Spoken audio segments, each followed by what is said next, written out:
ఇప్పుడు మనతో పాటు మనం కుతుబులాపూర్ నియోజకవర్గంలో ఉన్నాము. అకాల కారణాలతోటి కొన్ని భూములను 222A నిషేధించిన భూములను కుతుబులాపూర్ నియోజకవర్గానికి సంబంధించిన భూములను ప్రభుత్వము ఎత్తివేయాలి అని చెప్పేసి కూడా ఇక్కడ ప్రజలందరూ ఆందోళన చేస్తున్నారు. ఇప్పుడు మనతో పాటు కార్పొరేటరు జగన్ గారు ఉన్నారు. ఆయన అడిగి తెలుసుకునే ప్రయత్నం మనం చేద్దాం. అన్న నమస్తే.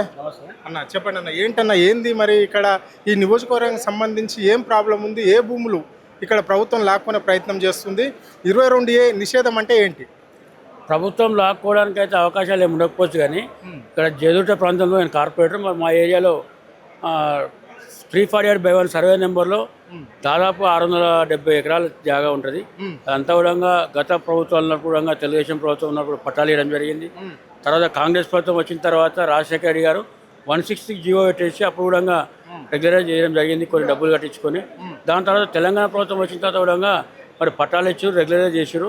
మళ్ళీ ఇప్పుడు కొత్తగా మరి ఈ 22A అని చెప్పేసి మన రేవంత్ రెడ్డి గారి ప్రభుత్వం మరి పెడతా ఉంది. మరి అది పెట్టడం వల్ల ఏమైందంటే గరీబ్ వాళ్ళకి ఎవరికైతే ఉందో ఏదో అమ్ముకొని పెళ్లి చేసుకోవాలన్నా, పిల్లల్ని చదివించుకోవాలన్నా రిజిస్ట్రేషన్ కాకపోతే చాలా ఇబ్బందిగా ఉంటుంది. ఈ జేవట ప్రాంతంలో ఉన్నటువంటి ల్యాండ్ మొత్తంలో కూడా మరి 3 ప్రభుత్వాలు కూడా మరి పట్టాలు ఇచ్చే దాఖలు ఉన్నాయి. 3 ప్రభుత్వాలు రెగ్యులరైజేషన్ చేసినాయి. మరి దాన్ని మరి 22Aలో చేరిస్తే మాత్రం అది కరెక్ట్ కదా అని చెప్పేసి మేము అంటా ఉన్నాం.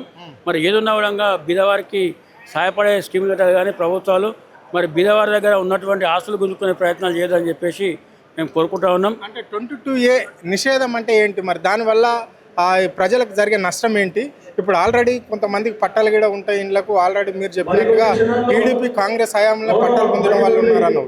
అంటే ఇతరులు ఇక్కడ ఈ వాళ్ళ ఏదైతే ఉందో ఆ పట్టాను ఇంకోరికి అమ్మే హక్కు ఉండదా?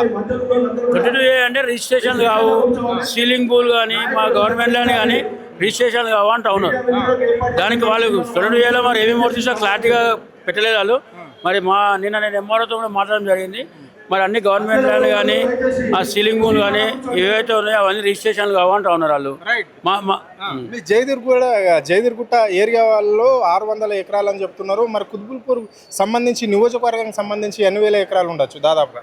కుతుబులాపూర్ అనేది తెలంగాణ మొత్తం ఇదే ఈ స్కీమ్ మీదనే ఓట్లాడుతూ జనాలంతా. ఇప్పుడు ఎన్ని ఎకరాలు ఉందనేది మనం చెప్పలేని పరిస్థితి. ఇప్పుడు 130 డివిజన్లో మన పద్మనగర్ అంతా ఆ ఏరియా మొత్తం వస్తాడు. అందరూ కూడా ఏరియాకి వెళ్ళి ఆ ఏరియా బాధితులను రావడం జరిగింది. మరి కుతుబులాపూర్లో మరి మా ఎమ్మెల్యే ఆధ్వర్యంలో మరి ఏమేమి 22Aలో వస్తున్నాయి, దానివల్ల ఎటువంటి ఇబ్బంది అవుతుంది అనేది వారు కూడా క్లారిటీ ఇవ్వడానికి రెడీ ఉన్నారు. మరి ఏదేమైనప్పటికీ ప్రభుత్వం ఇట్లాంటి స్కీములు పెట్టేసి ప్రజలను ఇబ్బంది పెట్టదని చెప్పేసి మేము కోరుకుంటా ఉన్నాం. కొంతమంది బాధితులు కూడా ఉన్నారు, వాళ్ళని అడిగి తెలుసుకునే ప్రయత్నం మనం చేద్దాం. చెప్పండి అన్న, ఏంటి ఈ సమస్య? ఏంటి, ఎప్పటి నుంచి ఉత్పన్నం అవుతుంది? ఇప్పుడు ఇది 2007లో వైఎస్ రాజశేఖర రెడ్డి పెట్టిండండి. ఇది 22A అనేది ఆయన స్టార్ట్ చేసింది. అయితే అప్పుడు కోనేరు రంగారావు కమిటీ అని కమిటీ వేసిండ్రు. ఆ కోనేరు రంగారావు అనేది మొత్తం తెలంగాణ ఆంధ్రప్రదేశ్ ఉన్న ల్యాండ్స్ అన్నీ తీసుకుపోయి కమిటీలా సరిగా ప్రాపర్గా ముటేషన్ కాలేదు, ఈ ఇనాం ల్యాండు, సర్వీస్ ఇనాము, ఆ ఇనాము, ఈ ఇనాము అని చెప్పుకుంటా మొత్తం ల్యాండ్స్ అన్నీ తీసుకుపోయి ప్రొహిబిటెడ్లో పెట్టింది. అది రిజిస్ట్రేషన్ యాక్ట్ 1908లో 22 అనేది ప్రొహిబిటెడ్ యాక్ట్. దాంట్లో వీళ్ళు 22A అనేది అమెండ్మెంట్ చేసింది వైఎస్ రాజశేఖర రెడ్డి గవర్నమెంట్. అయితే ఆ కోనేరు రంగారావు కమిటీ తీసుకుపోయి మొత్తం పెట్టేసినాక అప్పుడు ఇంత మీడియా లేదు, ఇంత ఇది లేదు, అవేర్నెస్ లేదు. అది తీసుకుపోయి వెళ్ళిపోయారు. ఇక అప్పటి నుంచి 2007 నుంచి తిరిగి అయితే LRUP అని 2015లో 16లో వచ్చింది. ఆ LRUP అప్డేషన్ ప్రోగ్రాంలో 2018లో అప్డేట్ చేస్తారేమో అనుకుంటే విఆర్ఓలు సరిగా అప్డేట్ చేయలేదు, అది కాలేదు. అవునా, అది తీసుకొచ్చి మిగిలిన ల్యాండ్స్ మొత్తం చేసుకునేటోళ్ళు చేసుకున్నారు. పొలిటికల్ ఇన్ఫ్లుయెన్స్ కానీ మనీ పవర్ కానీ ఉన్నోళ్ళు చేసుకున్నారు. లేని చిన్న కారు చిన్నోళ్ళంతా అప్పటి నుంచి ఇబ్బంది పడుతూనే ఉన్నారు. కొంతమంది ఇండ్లు కూడా కట్టుకొని ఉన్నారు కదా, మీరు అన్నట్లు ఆ సర్వే నంబర్లో చాలా వరకు ఇండ్లు కట్టుకొని ఉన్నారు. మరి వాళ్ళ పరిస్థితి ఏంటి? అదేనండి, ఇప్పుడు గవర్నమెంట్ ఏం చేస్తుందంటే కట్టుకున్నారు, మధ్యలో ఎన్ని అమెండ్మెంట్స్ అయినాయో చూస్తలేరు. అవునా, కాసరా అంటున్నారు. కాసరా కంటే ముందు సేత్వార్ తర్వాత కాసరాల అప్డేట్. అంటే ఇంత అవేర్నెస్ ఉన్నప్పుడే పనులు జరుగుతలేవు మన గవర్నమెంట్లో. ఆ కాలంలో ఏం జరిగిండొచ్చు? ఆ రాంగ్ ఎంట్రీస్ని అట్లనే ఉంచేసిండ్రు. దాని తర్వాత 1971లో 6వ యాక్ట్ వచ్చింది. 6వ యాక్ట్లో కొత్త ఇంప్లిమెంట్ అయింది.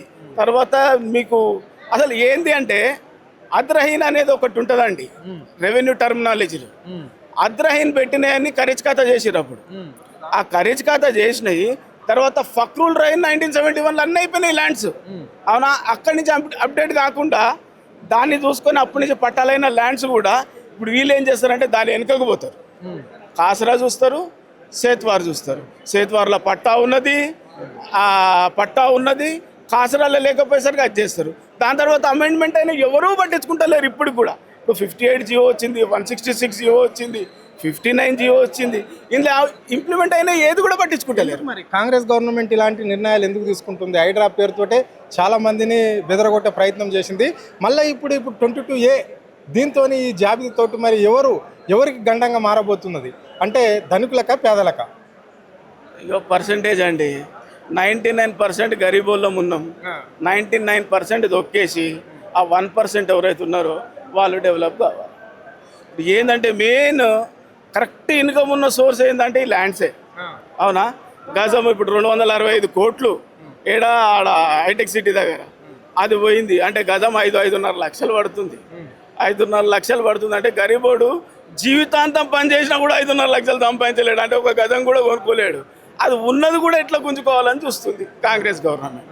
ఇక వాళ్ళే డెవలప్ అవుతారు. ఇక అంతే, మేము బానిసలము, స్టార్టింగ్ నుంచి బానిసలము, ఎప్పటికీ బానిసలమే. ఇక మాకు ఇంచు భూమి వద్దు, అవునా, మా పిల్లలకు పెళ్ళిళ్ళు వద్దు, అవునా, పిల్లలకు చదువులు వద్దు, ఏమొద్దు. ఇక ఎన్ని గజాలలో ఉంది మీకు మరి మీ జాగా? మాది 30, 20, 50 అంతేనండి మాది ఉన్నది.